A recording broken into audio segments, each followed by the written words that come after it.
Bienvenue sur l'actu des aides, la chaîne qui ne se contente pas de commenter l'actualité, mais qui cherche à comprendre où l'Algérie va vraiment. Si tu veux suivre les grands projets qui vont transformer le pays dans les prochaines années, abonne-toi maintenant, active la cloche, et installe-toi confortablement. Aujourd'hui, on plonge dans un chantier silencieux mais colossal, la transformation numérique de l'Algérie à l'horizon 2030. On entend partout des mots comme numérisation, e-gouvernement, start-up, villes intelligentes.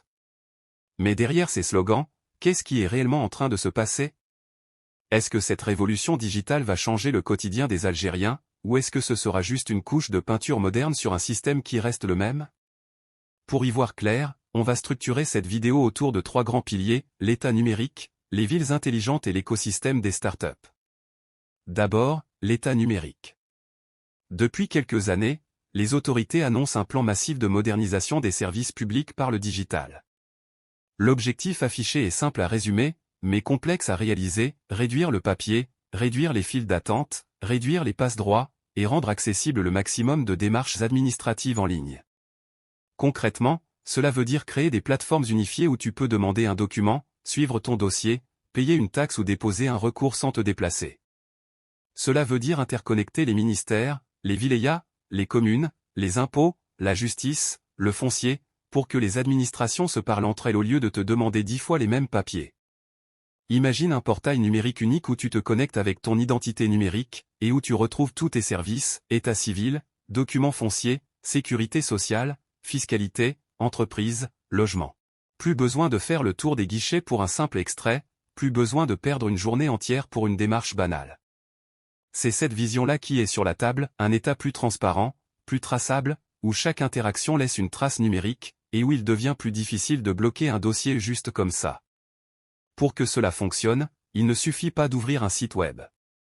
Il faut des réseaux fiables, de la fibre optique, des centres de données sécurisés, des systèmes d'identification électronique robustes, et surtout des équipes formées.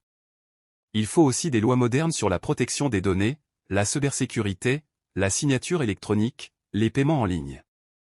Bref, une vraie architecture, pas un bricolage.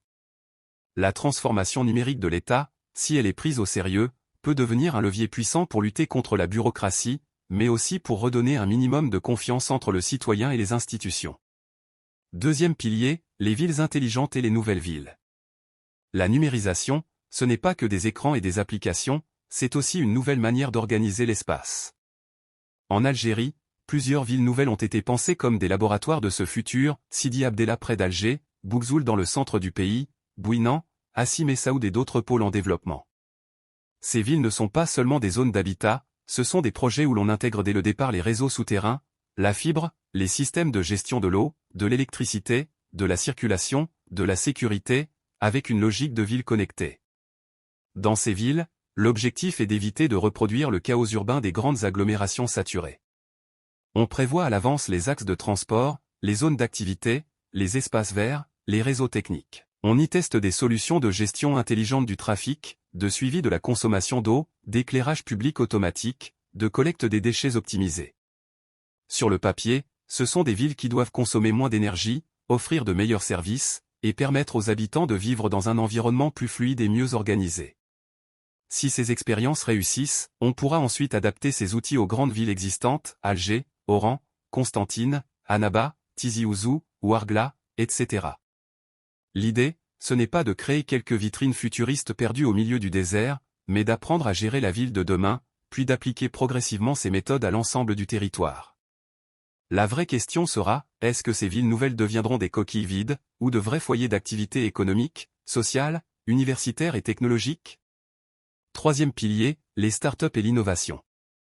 C'est sans doute la partie la plus visible pour les jeunes. En quelques années, on a vu apparaître une nouvelle génération d'entrepreneurs qui créent des applications, des plateformes, des services en ligne dans des domaines très variés, paiement, livraison, agritech, santé, éducation, gestion d'entreprise, tourisme, culture. On parle désormais de labellisation des startups, d'incubateurs, de fonds d'investissement, de concours, de conférences, et de programmes spéciaux dédiés aux porteurs de projets. Ce mouvement n'est pas anodin. Il traduit un changement de mentalité, de plus en plus de jeunes ne rêvent plus seulement d'un poste dans l'administration ou dans une grande entreprise publique, mais essaient de construire quelque chose par eux-mêmes, avec des outils numériques.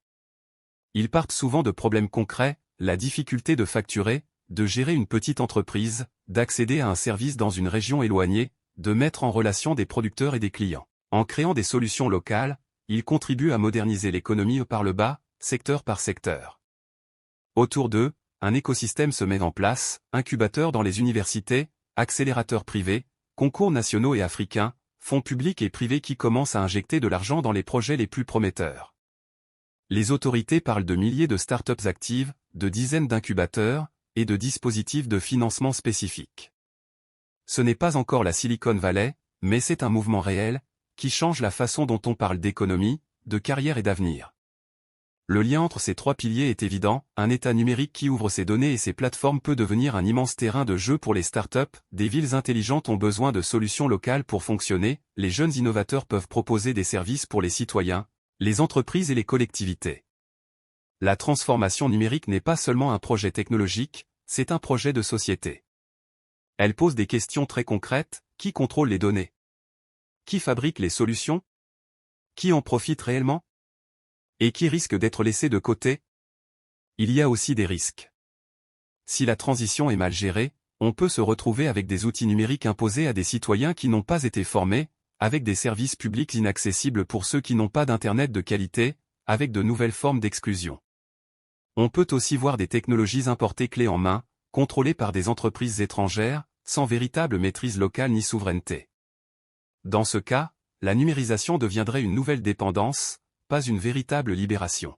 La réussite de l'Algérie numérique 2030 dépendra donc de plusieurs facteurs, la qualité des infrastructures, la stabilité des règles du jeu, la capacité à former des centaines de milliers de profils qualifiés, le courage de simplifier les procédures et de casser certains réflexes bureaucratiques, la volonté de faire confiance aux compétences locales. Ce ne sera pas un chemin linéaire. Il y aura des retards, des projets qui marchent, d'autres qui échouent, des critiques, des ajustements. Mais c'est un passage obligé si le pays veut rester dans le coup dans un monde qui se digitalise à grande vitesse. Au fond, la question est simple, est-ce que l'Algérie va se contenter de consommer les technologies des autres, ou va-t-elle en produire, les adapter, les exporter? Est-ce que le numérique sera juste une couche de vernis pour embellir des pratiques anciennes, ou un vrai levier pour moderniser la gestion, créer de la valeur et offrir des perspectives aux jeunes générations? Et toi, tu te positionnes où dans tout ça? Simple utilisateur de services en ligne, futur développeur, entrepreneur, ingénieur, fonctionnaire qui veut changer les choses de l'intérieur, ou citoyen qui exige simplement des services dignes de ce nom? Dis-le en commentaire.